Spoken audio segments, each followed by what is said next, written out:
Жизнь столицы вековой давности оживает на страницах старой периодики.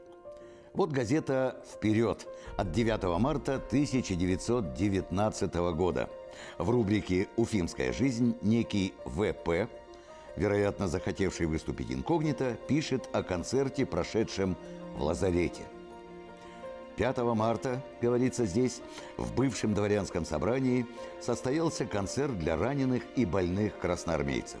Большой зал был набит битком, а некоторые лежали на постелях. В заметке указано, что первая часть концерта, в которой духовой оркестр исполнил «Интернационал», прошла не очень оживленно.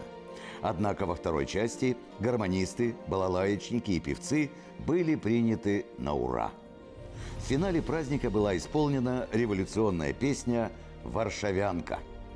В.П. пишет: «В общем, осталось от концерта самое лучшее впечатление. Следовало бы из репертуара этой труппы выбросить только кое-какие отжившие вещи, как, например, «Сердце красавицы».